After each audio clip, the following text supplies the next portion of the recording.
On today's show, the NBA Cup begins on Friday evening, and the Hawks are in Indiana to face the Pacers. With that as the backdrop, I dive into a crossover edition of the podcast previewing the game with Tony East of Locked On Pacers, and it's coming up right now.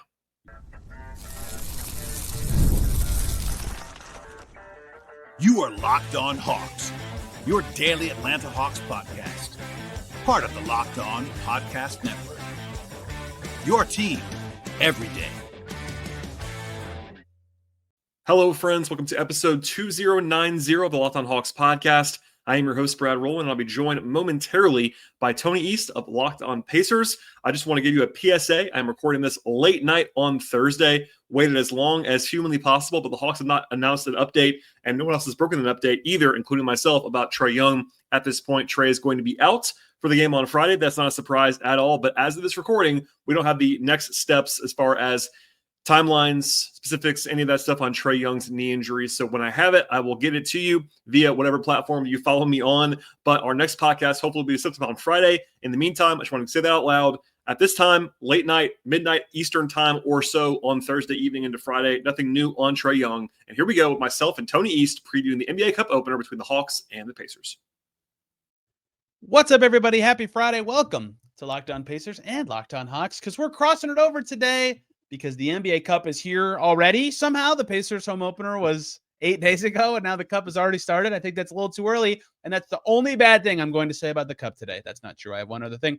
I love the NBA Cup. I know that it's not the most popular fan event ever, and it starts tonight. Pacers, Hawks in the same group in the East. Two teams that have made it to Vegas before. They know what it takes. They are ready for it all. Brad Rowland from Locked On Hawks. Hello. Are you excited? Do you like the Cup too? Am I alone on this? How are you feeling going into Friday? No, this is a cup-friendly space between the two of us, which is nice. Because look, there are dozens of us, but only dozens of us, I think, at this point in time. No, I understand what the Cup is and what it isn't. I know that people are not all in, but I genuinely do enjoy it. I think it's a nice wrinkle. I also agree with what you already said, is that it feels very early for this to be happening. But here we are with some Halloween night basketball, and it also counts for like 1.2 versus a normal game. People were right last year. Like, I saw this take floating around during the finals and like during the playoffs of like, does anyone remember that Thunder Bucks game? And I was like, no, not really. But I think I do. I was there. The point. You were there. I'm jealous. I went the first year and the Pacers made the finals. The thing is, that's kind of the point, is like, it's supposed to feel like a separate event, but still a big competition. Now, it feels way lesser, like maybe more lesser than Adam Silver would have hoped it felt when he installed this thing. But it's not supposed to be like you get to the end of the season, it's like, oh my God, the Cup champ Bucks, here they come to the playoffs. Like, it's supposed to feel like a regular season elevating event. And I think it does that mostly because, one, it gives me like a day, or I'm sure you do this too, or an hour. I'm like, I'm going to run through every ridiculous point differential permutation for who could still win their groups, during the thing. And like, the games mean more. The courts are ugly, but they're like different and unique. Like, it's just an experience and a different thing in a way that, even though I get that people don't think actually winning it has any merit, I think the league was probably pretty mad at the Bucks last year for being so stoic after it was over. It's still cool and fun and like an actual, like you said, 1.2 or whatever X of a regular game on Halloween. Yeah, I think that also people do care about it around the league. Not everybody. I'm not going to act like every player and coach is like super duper all in. But if you watch the game, like, the intensity level is better in the Cup games. Yes. I think players want to win. They always want to win, but like, there's a little bit extra of something there. And you already mentioned it, but the point differential stuff, like, it's just it's kind of a sicko event. Like, I'm not sure the league wants it to only be a sicko event. Maybe the Amazon-ness of this year's tournament will be different. They're kind of taking it on as like they're the main carrier of the NBA Cup now. Maybe they'll push it more and whatever. But I think that currently it's a sicko event, and you and I are both sickos, and like, there's a lot of interesting things going on. And yeah, also though, on the flip side, if the team you cover and that you care about loses the first two games, it's like, okay, I'm just done with this, and it happens really fast. So I get that too. So a lot going on here, but I think the courts are not always popular either. But hey, it's a fun little thing in October, November. The Pacers 2 years ago, obviously, were awesome. They won every East game they played and made the finals. And then last year, they were the other team you described. They sucked. They lost every game. They were out of it after 2 games, but they were granted a cupcake schedule because they went 0-4, and that like helped them relaunch their season in December. I don't know how I don't remember how the Hawks did in the first year, but like you saw it, they made it to Vegas. It's like a real, like when you're there as if you're not there, you don't care. Like you don't even think about it. If you're there as a team, it's like a real thing. Like it feels glitzy and glamoury because it's so big out there. Yeah, they try to make it that, and like the in-arena experience is not fantastic in Vegas compared to what they would want it to be. Like, it's so funny. I cover some college stuff, and like going to the actual Final Four in college basketball is like a scene. You know what I mean? Like that place is going crazy. 4 fan bases, all this, and the NBA Cup fan. Like the first year was even worse. It was like a 5:00 game on like a Friday or something, and there wasn't a soul in the building, and it was like, what is going on here? And I was excited about it, but in the meantime, like the in-person experience, by the way, they're changing that next year. It's going to be back to, solo and all that stuff. So we'll see if this goes anywhere, but the intensity level is good. There is buzz when you're there. You talk to players when we were there. I'm sure you did the same thing the year before. Like guys were were jacked up to play in that arena. And look, if nothing else, it's a standalone for the team that you're watching and covering because nothing else is happening that day or any of these days. Like on the big ones, once you get to the quarterfinals, semifinals, you're in standalone spots. And for teams like the Pacers and Hawks, not always a given. Like recently for the Pacers, I know they played a lot of big games last season in particular. But like if you zoom out over like a decade, not a ton of like standalone national ABC, NBC games for these franchises. So like getting some shine is helpful.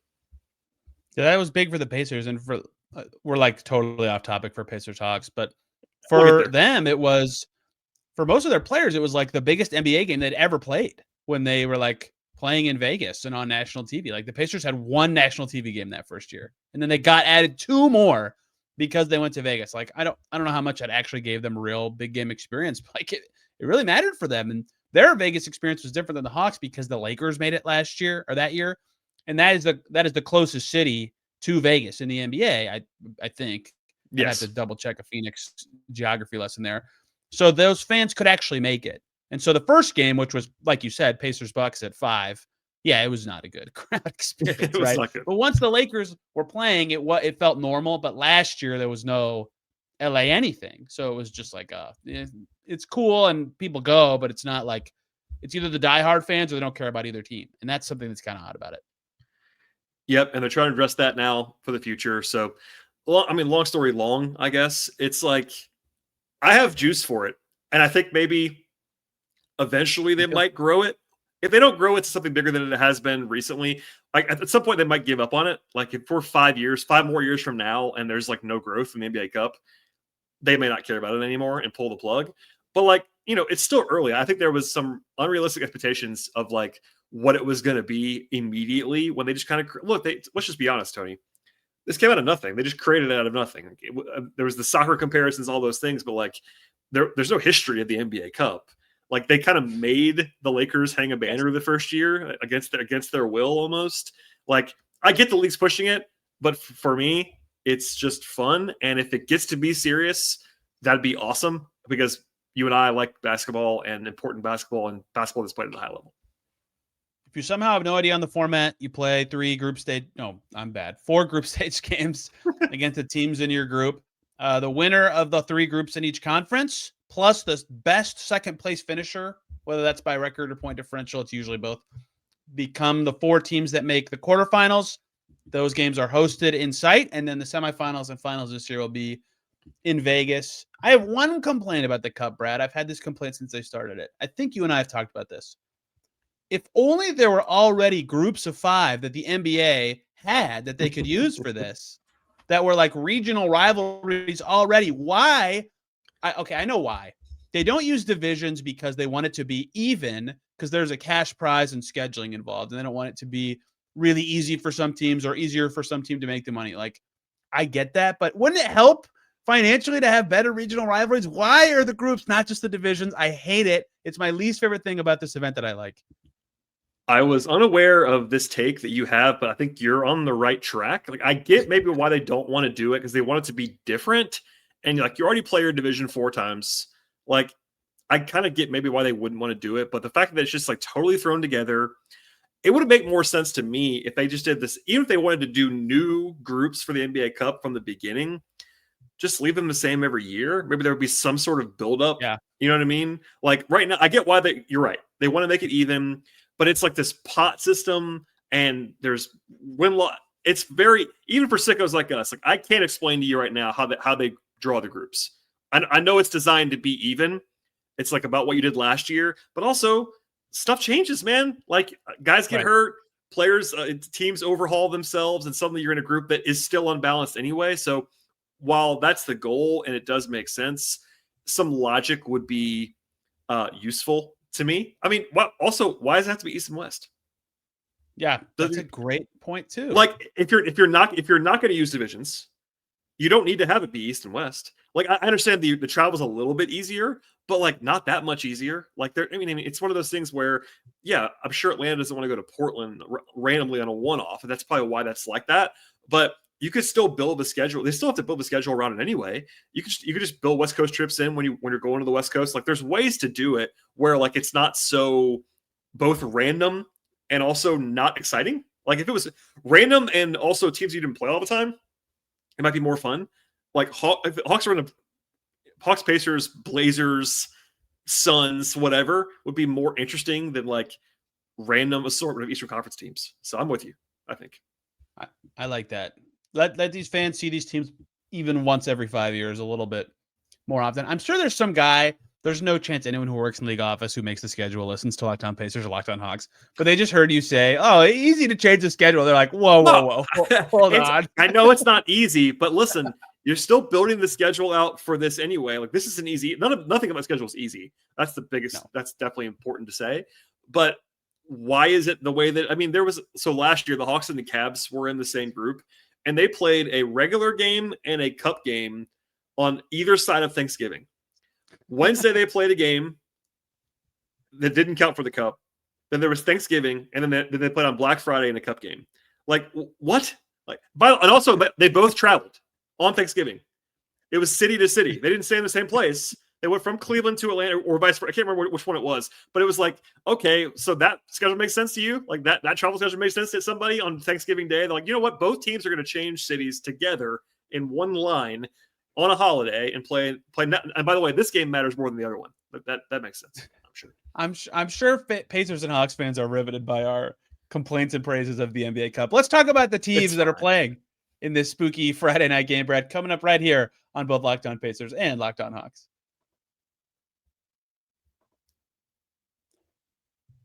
But first, I got to tell you about Robinhood. Your ambition has met its match with Robinhood. You play for the win. Not just on game day, every single day, locking in on every opening, beating your PR, beating it again, channel that drive into your money.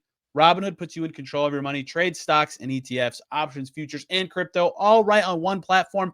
You can now build and execute your own trades from a desktop with Robinhood's Legends advanced tools, or you can take advantage of the new Robinhood Strategies with a tailored portfolio managed by a team of experts. You expect more from yourself. Expect more from your money. Get started today at Robinhood.com/yourmoney. Again, that's Robinhood.com/yourmoney. Your money, your move. Let's also quickly talk about DoorDash. The NBA season is heating up. The cup is here, and DoorDash has found the perfect way to keep fans in their bag all season long. Whether you're watching the highlights or fantasy team or just your favorite player, DoorDash makes every game night even better. They're the official on-demand delivery platform of the NBA. They're celebrating with something called the bag drop. Every time a player scores 50 or more points in an NBA game, which is happening a ton all of a sudden, DoorDash drops 50% off your order with Dash Pass the next day. You're automatically entered for a chance to win the ultimate fan bag. It's got player-inspired drip, exclusive gear, stuff you want. It's not just food. You can get way more on DoorDash now. Headphones, ice, socks, snacks, drinks, whatever. They have you covered for the late-night highlights and watch parties. So next time someone goes off for 50, use that promo code NBA50 the next day. You'll get 50% off on DoorDash with Dash Pass, plus your shot at the bag drop. Dash Pass members only, 50% off up to $10 the day after a 50-point game with the promo code. Terms apply. No purchase necessary. Ends April 13th. Open to U.S. residents 21 or older. Visit DoorDashinYourBag.com for full details. DoorDash in your bag all season long. Back here on Locked On Pacers and Locked On Hawks. Thanks for making either of us your first listen today and every single day. Your second listen should be the other show every day. But today it should be Locked On Warriors, who played the Bucks without Giannis in Milwaukee. Fun time. Seeing the Bucks actually scrap and fight in that game. Maybe Locked On Bucks could be your second listen. Brad, let's talk about these two teams. Their first meeting of the season. They have both had cup success before, but the game is secondary right now because the biggest news around the Atlanta Hawks is their health. Trae Young goes down in Brooklyn, knee-to-knee contact, tried to stay in the game, could not. What is the latest on him? He's already listed out. What is even going on with this? Yeah, so full transparency, we're recording this late Thursday evening into Friday morning, right? And there's been no update beyond the injury report, which was the same as what happened in the middle of the game. They announced right knee sprain during the game. That's about as generic as possible. Right knee sprain does not actually mean right knee sprain, as you well know, Tony. Yes. That's a stand-in for whatever. That's basically just any kind of right knee injury. We all knew that was going to be the case anyway. I'm anticipating at some point on Friday we'll get a more formal update with a actual injury and maybe a timeline of some kind. But as we're recording this, we don't know, except for the fact that he's not playing on Friday. And it's the only injury the Hawks have, which is not like the Pacers. I'm sure we'll get to that in a second. But it's the singular player the Hawks, as Pacers fans would understand with Halliburton and all those things. I would argue that the Pacers have a lot more options when they are healthy, which they are not, to replicate something of what Halliburton does. The Hawks have no one like Trae Young on their roster. Like I would argue, he's the only point guard on the roster. Like the only point guard on the entire team is Trae Young. Now, granted, they have guys who can play point guard. Dyson Daniels, Nick Alexander-Walker, Keaton Wallace, even Luke Kennard a little bit can play some offensive point guard. But Trae Young he can. Defensively, he can't really do it. But anyway, Tony disagrees. It's fine. I like Luke Kennard. Regardless, though, Trae Young is like, yeah, they have one injury, but he's the entire offensive infrastructure, basically. Like for years and years and years now, the Hawks are just like fall off a cliff when Trae sits on the bench offensively. Now they're better defensively without Trae Young. I'm sure we'll get into that. But offensively, he's like the guy they can't afford to be without. And hey, he's not going to be there, at least on Friday. Fun stuff. The Pacers are also very banged up. That's not why they're losing. They're losing for lots of reasons. But I will say this. They played the Wolves on Sunday. Anthony Edwards gets hurt, and they still lost. They played the Mavs on Wednesday. Anthony Davis gets hurt, and they still lost. So if you're the Hawks, this is not a death sentence at all. I had multiple Pacers fans immediately reply. I posted the Pacers injury report and the Hawks injury report today as well. Multiple Pacers fans who follow me hey, thank you for following me. But they were immediately like, well, it doesn't matter anyway because the Pacers lose to the teams without their best player anyway. So that's apparently just in the ether now. Maybe because of you, Tony. Maybe you've been telling everybody this. It is very funny. Like, so 2 years ago, the Pacers had this tied for the most losses in the league against teams that finished with 33% win percent or worse. Like they lost to Brooklyn and Charlotte and everybody, like every time. And they would always beat really good teams. And so the joke in like the Pacers fan space was like, they'd play like this game, like Trae Young's out or like Paolo Banchero's out and all these Pacers fans like, dang it. Like that's actually worse. Yeah. Given how this team's psyche has kind of been. They're just worse in these games. They this year's different. They, unlike the Hawks, who besides stronger, I laughed at their injury report because the Hawks were the first team to announce guys is out for G League reasons that I'd seen all season because they're that healthy. They can actually send Duricic and Dante. Did I say that right? Whatever. To the G. The Pacers have 6 of their top 8 from last year are not going to play in this game. One of them is because they're on the Bucks. The other 5 are because they are hurt. And they are also maybe down Johnny Furphy. He's questionable. Maybe down Talon Peter, who Hawks fans have never heard of, but is actually like a decent player.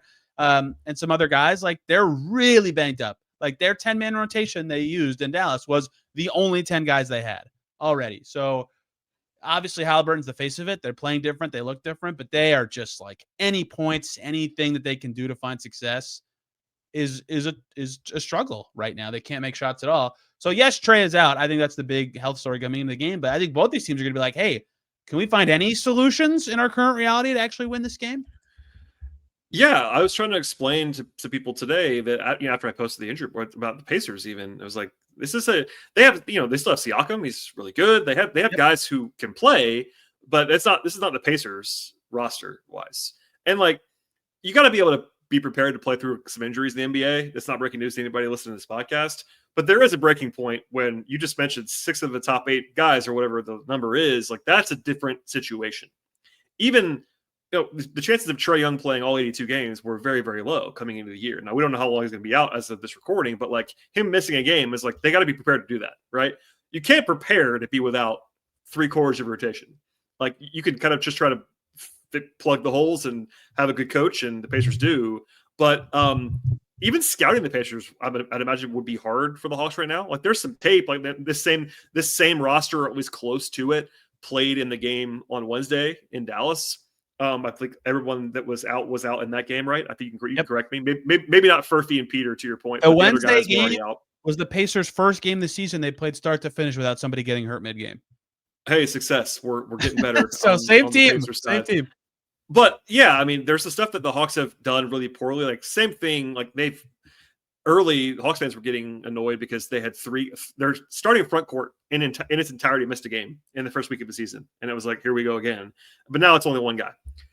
But the Hawks have not played particularly well through 5 games, even though they've been much healthier than the Pacers. And you know this, like when teams have expectations for the first time in a while, like real expectations, and then they don't meet them right out of the gate, the panic level goes through the ceiling. Like I'm sure Pacers fans, you can correct me, are not thrilled right now, but it's more explainable and easier to explain when you just made the finals and like everybody's hurt. It's not like a hard thing to understand what's going on to some degree, even if there's more nuance than that, I'm sure there is, but it's like an easier explanation. When you're healthy and losing early in the year with expectations, it's like really hard to explain to people. I was joking with people, and you know me a little bit, Tony. I was before the Brooklyn game on Wednesday with the Hawks, I was like openly saying on the show, like, I really hope the Hawks win just from my online experience. and that's something that I would basically never say on my show. Like I cover the team very objectively. And I was kind of just be like, guys, I don't want them to lose to the Nets, because if they lose to the Nets, I'm going to have a bad day on Thursday. And that was true. I meant that. So, you know, it is what it is. Yeah, the Pacers went through that last year because they made the conference finals, and then they came out and everybody's like, okay, like they're a winner now. And then they stunk, right? Yeah. They were 10-15 and they were losing to Brooklyn and Chicago and getting boat raced in some of these games. And it was like, oh my, like I did a whole show about how rare it is for a team that is trying to win every game to not even be able to win a third of their games. Like it is unheard of. Usually if you're that bad, you're young or intentionally bad. And then they obviously turned it around and made the finals. But like the feeling then was like, oh my God, what is happening? This is a disaster. The feeling right now is just like, yeah, this sucks, but I'm getting all the tank gifts. And like, here's a DeBonsa highlight reel. Here's Cam Boozer. It's like, that's what I thought, you know, the early losses would feel like for this team. Now, the fact that 3 of their 4 losses are crunch time losses, I think has hurt fans a little bit. Like they can win and they just haven't. They can beat the Hawks. That's possible. It's not going to be easy. So it's just been a weird experience of fan emotions, really, for both of these teams. It's really funny. I'm very disappointed, Brad, in the Hawks, because I was one of the few who picked them third because I did not believe in the Orlando Magic. I feel good about that. I do not feel good about my current and preseason belief in the Atlanta Hawks. Yeah, I feel fine about the Hawks, and I gave a very long explanation of why. Now, granted, that's pre-Trae Young injury. If Trae's out for a long time, again, caveats apply. Yeah, throw that away. I was still feeling fine a couple days ago, even if Hawks fans were not. But and by the way, Hawks fans really like you, Tony, and I'm not kidding about that. Like all the squad shows, and which I can usually never make them because they're at times I can't make. The comments that I see are generally people are mad at the other hosts, and then literally by name, I think you're the only person that I've ever seen. Like basically, it's like everybody thinks comma except Tony East. Hawks fans are in on Tony East. I'm just saying. But no, yes. it's a challenging experience when you're supposed to win and you're not. And also, I'm sure we'll get into this, but the Pacers, I was not prepared to look at the Pacers cleaning the glass page and see them number 28 in offense. It's like it's just an odd experience that I mean, just because I've watched them, but also against the Hawks in particular the last 2 years, the Pacers have scored at will. I mean, I know you know this, but 2 years ago they literally had a 140 offensive rating in the 4 games. Like literally combined 4 games, they had a 140 offensive rating against the Hawks in the season series. Last year it was like 122 or whatever it was. It wasn't quite as crazy, but still, like that team playing this Hawks team, which also is having defensive issues, it's very odd that the Pacers can't score, even if it makes total sense why they have no guards. So you kind of need guards to score points, Tony. But it's just crazy. We're in an odd place. I kind of want to reminisce on that game for just a second before we talk about tonight's game in actual detail. Coming up right here on Locked On Pacers and Locked On Hawks. Before that, though, I'm going to tell you guys about the great people over at FanDuel. The NBA is back and rolling, and there's no better place to get in on the action than FanDuel. They're the official sports betting partner of the NBA, and even if you missed the start of the game or you just want to ride the hot hand, however you want to get involved, FanDuel has live bets on everything from who will score next to fourth quarter comebacks, everything. Plus, you can even combine your live bets into a same-game parlay for a shot at a bigger payout, the live lines, everything. Keeps every game more exciting, especially when your team is making that late push, which the Pacers have done often this year. Right now, FanDuel is giving new customers $300 in bonus bets when your first $5 bet wins on FanDuel. So head to FanDuel.com to sign up and play your game with FanDuel, the official sports betting partner of the NBA. Back here on Locked On Pacers and Locked On Hawks. Again, thanks for making us your first listen today and every single day or second listen. I would have said Locked On Hawks on my own show, Brad, ironically, to direct people to the Trae Young injury news. Is there any other big injuries? Giannis got hurt. Locked On Bucks, I guess. I already mentioned that earlier. Nothing else crazy in the NBA right now. Weird. It's been like a crazy league year so far. The thing I remember most about that game, that 156-152 or whatever it was game, was a cup game on the Hawks blue court. And I remember at one point in the fourth quarter, it basically felt like an agreement between Rick Carlisle and Snyder. No, that was not Snyder yet, right? Was it? Yes, it was. Yes, it was. No, it was. Where they basically, they both were both just like, screw this, we cannot stop you. And they took their centers off the floor. It was the first Obi Toppin at the 5 moment the Pacers ever had. Jalen Johnson was the 5 for the Hawks, and every possession was points. It was crazy. The Hawks shot 60% from the field, 48% from 3 in that game, and lost on their home court. And I described that, I think to you and others, I know I did on my show, as basketball on the moon. And part of it was the court, but part of that was just the way the game was played. And crazy. One more stat from that 2 years ago. The Hawks' 3 highest scoring opponent games that season were all the Pacers. They scored 150, 157, and 157 against the Hawks in the same season.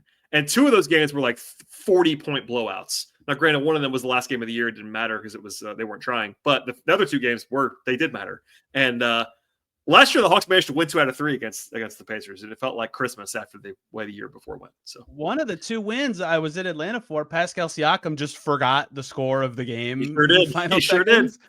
That was very peculiar. Okay, this year, so you mentioned the Pacers offense, which is funny because I predicted in the lead up to the season, without Halliburton, they lost Turner, but without Halliburton, there was a chance, and I would said over 50-50, that the Pacers are a better defensive team than offensive team this year. I thought it was going to be closer to like 13th or 14th defense and 17th on offense, not like, hey, you just can't score at all. And I believe, if I'm correct, you were on Dunked On also talking about the Hawks being, for once, not identified by Trae Young and being an offensive team.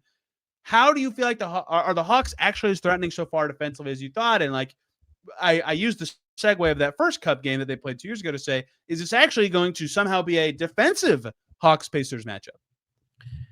I think for sure, compared to the previous matchup, it's not even close. Like, I do believe what I was saying this summer about how the Hawks, they're still probably better offensively than defensively because you had Trae Young, and that's one huge factor. But also, you bring in Porzingis, who's a better offensive player than defensive player as well. But the Hawks do have their best defensive personnel in a handful of years. And last year, they were not embarrassing defensively. They were 19th in defense last year, which isn't good, but it's not like where they were the previous couple years before that, where they were in like the low 20s.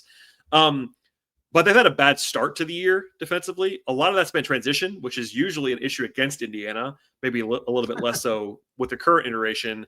But as far as like to center it a little bit on Friday's game, this is obvious, and I don't mean it to be, but when the Hawks take Trae Young out of the mix for injury, they're better defensively by personnel because Trae is not a good defender. Breaking news. But also, they really have no. I said it before. They don't have point guards, so they're not playing small players. Like they're not even. It's not just removing Trae Young. It's that you're suddenly playing Nickeil Alexander-Walker at point guard, or Dyson Daniels at point guard. And those guys are like elite shooting guard defenders who are now playing point guard, and they're 6'6", 6'7". Like, they're suddenly big. You take Trae Young off the court, they're suddenly like, the Hawks are big, which sounds, it's just odd that they've been small for like most of the last several seasons, but they're not anymore. So I think in particular Friday, yeah, I mean, if there was ever going to be a defensive matchup between these two teams, it's a Trae Young-less, Andrew Nembhard-less, Halliburton-less game on a Friday. Like, yeah, I think there's actually a chance this game is like kind of a slugfest. Strange. Weird. Very weird. Yeah, the Pacers can't, like, they are 29th in the league. Well, maybe now. There were games tonight. Entering Thursday, they were 29th in the league in just field goal percentage. Like, they just can't make anything. And I did a segment on that before they played the Mavs and then shot 34% in that game, right? Like, they cannot make anything. And credit to these players. Their nominal point guards are Quentin Jackson and Ray J. Dennis. Those are two-way contract players. They have done like pretty well for what you'd expect of a two-way contract point guard. They have not had to face Nickeil Alexander-Walker and Dyson Daniels as their backcourt in a game, which is interesting because I've been saying recently, I didn't say this until after Wednesday, I think one of Jackson or Dennis should probably start now for the Pacers. They've figured out that this no point guard thing doesn't really work, which is fine. They had to try it. They've done 4 different starting lineups in 4 games. But maybe you wait one more day. Don't go throwing out Ray J or Q against the Hawks. Wait to try your no point guard thing. Get your best shooters and defenders on the floor and just try it that way one more time. Then if that does not work, they immediately have a back-to-back with Golden State on Saturday. Try it then, because that is a crazy situation to be throwing those guys into. Oh, yeah, for sure. The ball pressure. I will say the Hawks it's great to have Nickeil and Dyson, but their interior defense, especially with the starters, with Jalen Johnson and Porzingis, has been really rough to begin the season, actually. Oh. Jalen Johnson's a good defender usually. He's been quite bad, actually, through the first five games of the season defensively. Porzingis is still getting acclimated. That's the kind of way of saying he's not been playing very well defensively. So they've really given up a lot of points in the paint, a lot of like easy buckets around the rim. Perhaps there's some life there for Indiana's offense if they can get there. That's not the easiest thing to do to get there, but that's maybe an avenue. And also, I will say, the Hawks have done a great job in the turnover battle. I know that's a Pacer staple as well, taking care of the ball. The Hawks have been great in that area this year. Where they have not been is on the glass. They have been one of the worst rebound teams in the league so far, and they shouldn't be that bad, but they have been so far. So that's an area too where I can see Carlisle saying we're going to crash, and that if they are going to crash, the Hawks have shown no ability through 5 games to stop that. Yeah, the Pacers are crashing anyway, because you're right. They are a possession team, and the superpower of Tyrese Halliburton, despite everybody thinking it's one thing or the other, is that he can pass 7,000 times in a basketball game, and all of them will be 2 Pacers players. Every single one. He will never, ever turn it over, ever. And so they always would be +6, +5, +8, whatever in turnovers. So even if they don't have the greatest shooting net, they have so many extra chances. Well, guess what? Without Tyrese Halliburton, even if Nembhard is good and they don't have him, or all these guys that play point guard for them are good players, they're not him. They're going to turn it over some. And so there's clearly been a stronger emphasis on the glass for this Pacers team this year, whether that's just racing to it after their own shots or being better on the defensive glass. And like for other things, Miles Turner was very good at. Rebounding was his worst, like traditional center skill by far. So they're hoping that that's how they gain ground in the possession battle. So if they're getting smoked in the guard versus guard play, as we predicted, maybe the Pacers can get some of that back in second chance points or via their front court, because that's where they have been the best. Is Pascal Siakam has just been awesome, right? He's still very good, and he is healthy. He's the best player in this game now. So that is where you could see the Pacers, in theory, get this one back, and this would be their first win. They have a chance at it, but they have not proven that they should be the favorites or anything necessarily. Yeah, I think our friends at FanDuel had this game pretty close as of Thursday evening into Friday morning without Trae Young. The Hawks, I think, are still like very small favorites given Indiana's roster situation. Yeah. But also, I have one more question I have to ask you because it's just crazy. How are the Pacers allowing 39 free throw attempts per game through 4 games?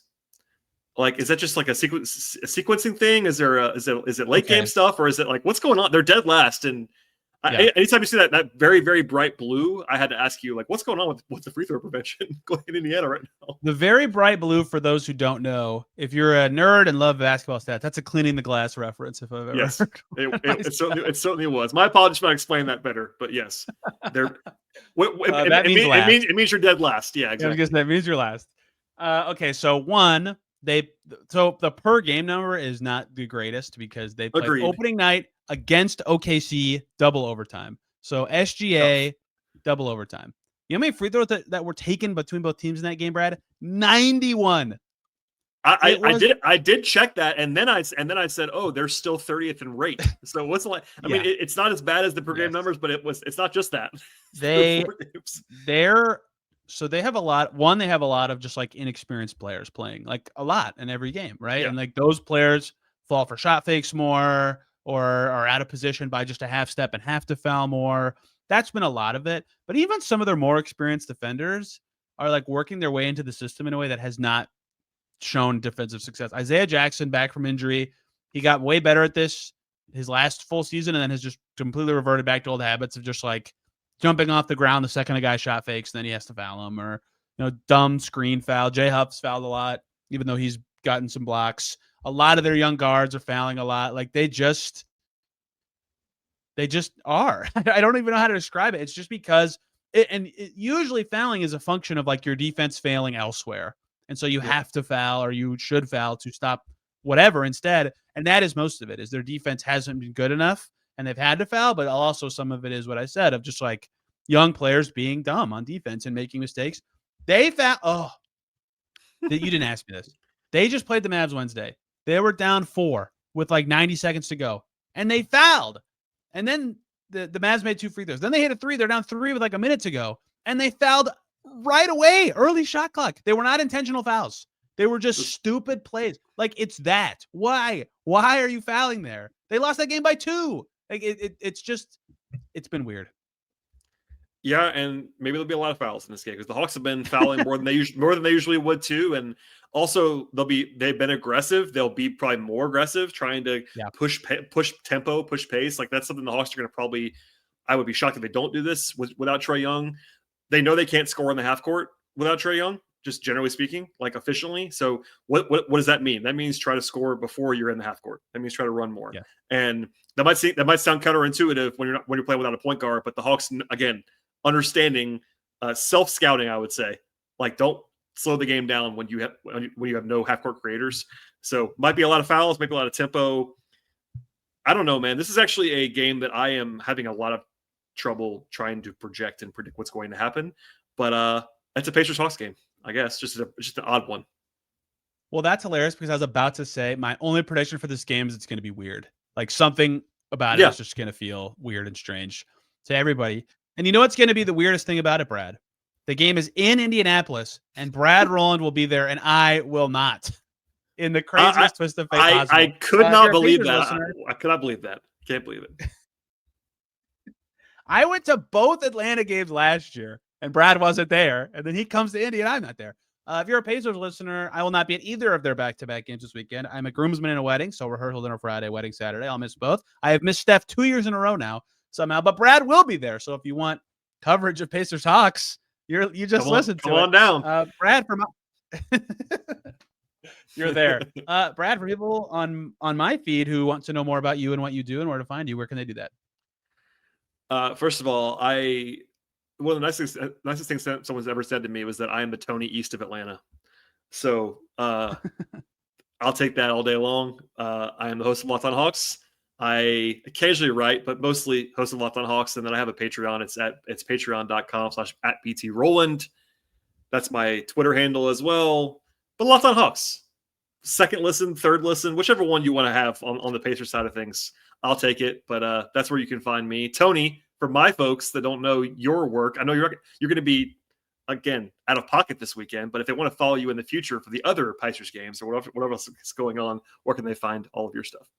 Well, first of all, I can't recommend your work enough, Brad, but I will also say this. I follow Brad for the NBA, and I hate that he covers the Braves because I absolutely hate the Atlanta Braves. Yeah, I tweet less about the Braves than I do about the NBA, but yeah, I do cover the Braves. Apologies, everyone. I'm also No very matter how confident good- there are some Braves fans around you because like they're everywhere, man. They're everywhere. They are. No matter how good the Phillies are, World Series contender, 50 wins, they always suck against the Braves. This past season was the first time that they actually like performed well against the Atlanta Braves in a season. It feels like in my entire life. It is the most infuriating sports thing. For you Atlanta people, I'm at Tony R. East on every social media. I write about the Pacers and the Fever. So if you're interested in the women's basketball side, good for them. Got an extension towards the still no CBA that I think will take until the last possible second. You can find it all there. This was great, Brad. I always like crossing it over with you. It's my pleasure, sir. Always happy to do it. I'm excited about the game. It'll be weird, but it'll be fun. I presume Brad will be back Friday night into Saturday with Pacers Hawks coverage.